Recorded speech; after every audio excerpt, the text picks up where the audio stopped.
So friends, let's start with today's easy to make Kheema Pattice recipe. Now we're going to start by making the keema first. So in a pan I've heated about 1 tablespoon of oil and I've added 1 medium sized onion that I've chopped fine. Now I'm going to fry the onion well till it turns translucent. Then I'm going to add 2 tablespoons of ginger garlic paste. If you're making the paste, then use 1 inch of ginger and 6 cloves of garlic. Make a fine paste.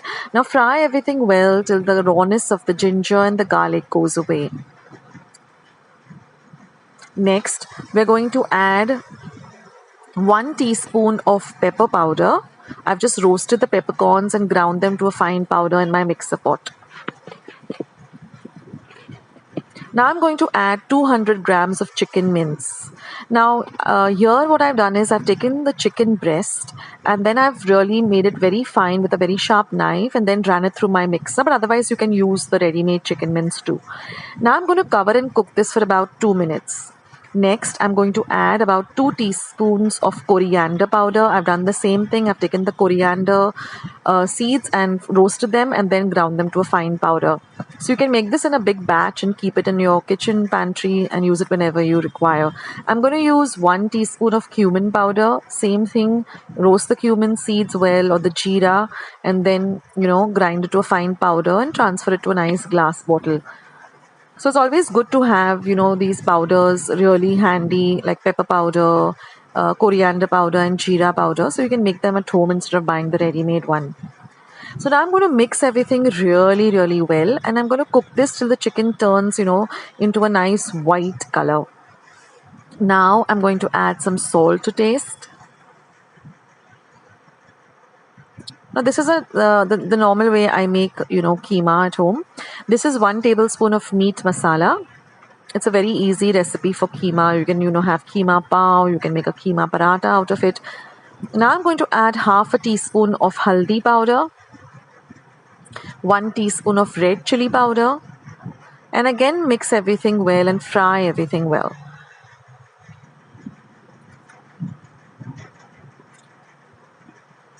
Now I'm just going to add about 3/4 of a cup of water because now we want to cook the keema really well and let all of these lovely masalas really flavor the keema really, really well. So for that we add a little water and then we cover and cook it on a very low flame for 10 minutes at least. Now after 10 minutes your keema is all ready. You can see that all the water has evaporated and the aroma of the keema is really great. Now I've just transferred it to a bowl and set it aside. Now I'm going to dust my surface with some flour and I'm going to roll out my puff pastry. Now again I'm using ready-made puff pastry. I'll leave a recipe for homemade puff pastry in the description box below. Now I'm going to cut off the edges and just form it into a square and then cut 4 equal parts. Then I'm going to take my keema, which has cooled down by now, and just add it to half of the square. Then I'm going to put the other half on top and seal off the edges. Now you can cut off the edges, all the excess. Now I've just greased my pan with my baking tray with some butter, and I've also preheated my oven to 180 degrees Celsius. 200 degrees Celsius or 400 degrees Fahrenheit for 10 minutes. So you can do that, while you're shaping up the pattices. You can put your oven on preheat. See that the edges are sealed, otherwise when you're baking it, all the keema will come out. So ensure that the edges are nice and sealed and place them at a little bit of a distance because they do puff up a bit. Now I'm just going to give them an egg wash. So all I've done is I've just taken 1 egg, beaten it really well, and using my silicone brush, I'm just going to brush it on top. This will give the pattices a beautiful golden brown color. So things you have to keep in mind is preheat your oven. And now I'm just going to bake them at 180 degrees Celsius or 360 degrees Fahrenheit for a good 15 to 20 minutes, depending upon, your oven. Once they're nice and golden brown, let them cool completely. And once they are cool, just enjoy them. They're nice and crispy and light. So I hope you like this recipe and I do hope you do try out this recipe. Leave your comments in the comment section below. I would love to hear from all of you.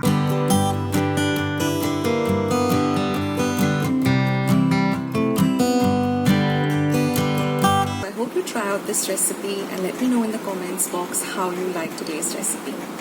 Don't forget to give this video a big thumbs up by clicking on the thumbs up icon. I need those thumbs ups. And also, if you haven't subscribed to my channel, then please do, and hit the red subscribe button that you see below this video. Once you have subscribed, a little bell icon will show up. Click that, because that way whenever I put up a new recipe, you'll get a message for the same. Also, I have more than 500 recipes on my channel, so if you're looking for any particular recipe, when you go to the YouTube app and there's a search button, type the recipe you're looking for and immediately type Akshata's recipes and my recipe will pop up first. For instance, if you're looking for vanilla ice cream with 3 ingredients, just type vanilla ice cream, Akshata's recipe, and mine will be the first. So that's the way to find me on YouTube. I also am very active on my Facebook page and my Instagram account. Both the links will be left in the description box below. You can go and check it out. So thank you so much for watching today's video and being a part of my channel. Take care of yourselves, guys. Stay safe, stay at home, stay healthy, stay fit, and be loving and kind to one another. And I will catch you in my next video sooner than you think. I'm signing off. Take care. Bye.